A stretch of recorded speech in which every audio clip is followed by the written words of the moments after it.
नमस्कार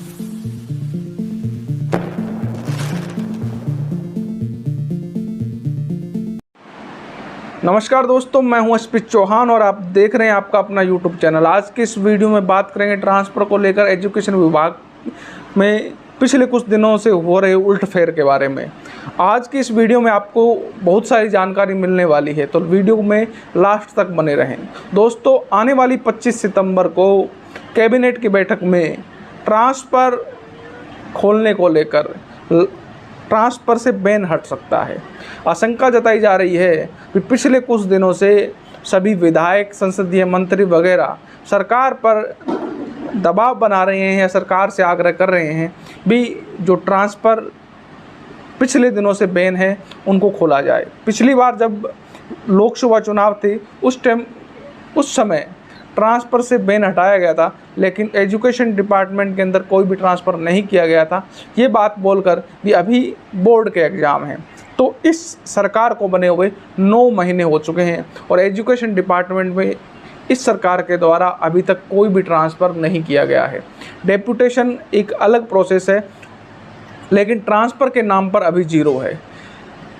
ये जो मीटिंग है वो 18 सितंबर को होनी थी, लेकिन राजस्थान में राष्ट्रपति के दौरे को देखते हुए इस मीटिंग को आगे 25 सितंबर को कर दिया गया। पिछली मीटिंग 28 अगस्त को जब हुई तो संसदीय मंत्री जोगाराम पटेल ने ट्रांसफ़र को लेकर बहुत सारे बातें कही, जिसके अंदर एजुकेशन पॉलिसी को लेकर था और ट्रांसफ़र पॉलिसी को लेकर बात हुई थी। और उन्होंने कहा था कि हमारी जो सरकार है वो निष्पक्ष पॉलिसी लाएगी। ये बात पिछली सरकार ने भी कम से कम 100-200 बार कही थी, लेकिन वो पॉलिसी नहीं ला पाई। क्या ये सरकार ला पाएगी? पिछले 10 महीनों से तो अभी तक इस बात की संभावना ज़ीरो है, लेकिन आने वाला समय बताएगा भी ये सरकार अपने वादों पर कितना खरा उतरती है और शिक्षक के हितों के लिए क्या करती है। पिछले दिनों से बीकानेर में एक चल रहा धरना, राजस्थान शिक्षक संघ शेखावत ने बीकानेर पर अपना रोष प्रकट करते हुए अपना प्रदर्शन किया, जिसके अंदर ओपीएस का मुख्य मुद्दा था। इसके अलावा अध्यापक ट्रांसफ़र और पिछले 4 सालों से न हो रही डीपीसी के मुद्दे को विशेष रूप से तवज्जो दी गई थी।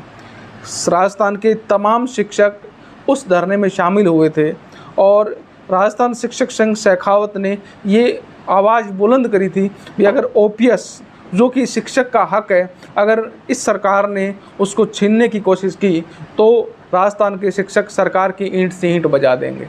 इसके अलावा उन्होंने पिछले 4 सालों से न हुई डीपीसी के बारे में भी चर्चा की। उन्होंने कहा कि जो मुद्दे सुप्रीम कोर्ट, हाई कोर्ट या तमाम कोर्टों में जहां पर भी पेंडिंग है, उनकी पैरवी अगर सरकार सही समय पर सही ढंग से करे तो जो शिक्षक एक ही पद पर रिटायरमेंट हो जाता है वो पदोन्नति भी लेगा और अपने मन स्थान पर भी जा पाएगा।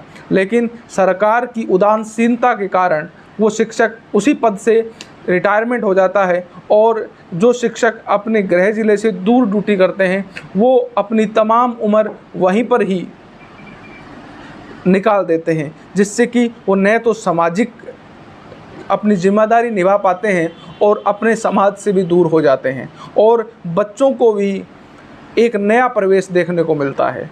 इसके अलावा ओपीएस को लेकर भी मुख्य रूप से सरकार को टारगेट करते हुए निशाना साधा गया भी अगर ओपीएस के साथ खिलवाड़ करने की कोशिश की सरकार ने तो सब शिक्षक एक मंच पर आकर और सभी 41 शिक्षक संघ एक मंच पर आकर सरकार के खिलाफ नारेबाजी करेंगे और आने वाले चुनावों में जो भी चुनाव आने वाले हैं उसमें सरकार को इस चीज़ का नुकसान देखने को मिल सकता है। कुछ झलकियां बीकानेर निदेशालय के धरने की। बड़ा मुद्दा हमारा है कि राजस्थान के अंदर जो हमें बहुत संघर्षों के बाद पुरानी पेंशन मिली है उसको हम किसी भी हालत में छीनने नहीं देंगे, न शिक्षक छीनने देगा न कर्मचारी छीनना देगा। ओपीएस का जो मुद्दा है वो पूरे राजस्थान का सब कर्मचारियों का मुद्दा है और इस मंच से भी हम सरकार को कहना चाहते हैं कि अगर ओपीएस के साथ छेड़छाड़ की तो राजस्थान का एक एक शिक्षक, राजस्थान का एक एक कर्मचारी सरकार की ईंट से ईंट बजा देंगे। दूसरा, जो अध्यापक है, 3rd ग्रेड के अध्यापक उनके ट्रांसफर नहीं हो रहे हैं। ना पिछली सरकार ने किए, ना इस सरकार में किए जा रहे हैं। और इस सरकार में तो हमारे जो मंत्री हैं वो हर लगातार इस बात पे मजाक उड़ाते हैं कि जो थर्ड ग्रेड अध्यापक है उसका ट्रांसफर तो हो ही नहीं सकता। ये किसने कह दिया, किसने नियम बनाया? हमेशा होते रहे, नियम है कि ट्रांसफर हो सकता है, लेकिन वो बार बार इस तरह की बात करते हैं। इससे राजस्थान के अध्यापकों में बहुत भारी आक्रोश है। जो कोर्ट में प्रमोशन का मामला अटका हुआ है, इन्होंने कोई कोर्ट में पैरवी हमारे विभाग की तरफ से 1 साल से नहीं की है। अगर वो कोर्ट में पैरवी करे तो उस बात का निस्तारण हो, जिस तरफ भी हो, कोर्ट जो भी फैसला दे, लेकिन प्रमोशन होने चाहिए। सारे जो प्रमोशन है वो विभाग के अंदर रोक रखे हैं। इससे बात से लोगों में बहुत आक्रोश है। एक तरफ सरकार प्रमोशन के लिए नए नए पद अलग विभागों में बनाती है और शिक्षा विभाग में 30-30 साल से एक ही पद पर आदमी काम कर रहा है, कोई प्रमोशन का रास्ता नहीं है। इस बात से अध्यापकों में बहुत आक्रोश है। इस तरह से जो हमारी अलग अलग मांगे हैं उनको लेकर के आज हम यहाँ धरना दे रहे हैं। और अगर सरकार ने हमारी मांगों पर विचार नहीं किया, हमसे बैठ करके बात करके उसका निस्तारण नहीं किया, तो इस आंदोलन को बहुत तेज किया जाएगा, सरकार को मजबूर किया जाएगा। महावीर सियाग, प्रदेश अध्यक्ष।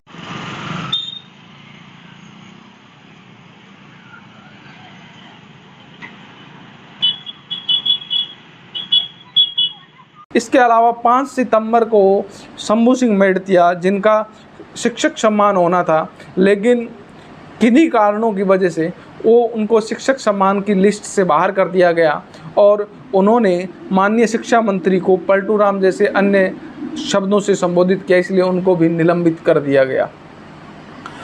लेकिन कहीं ना कहीं इस विभाग की ये कमी रही है कि पिछले 9 महीनों में 7 आदेश एजुकेशन डिपार्टमेंट ने निकाले हैं और एक भी आदेश पूरा नहीं हुआ है।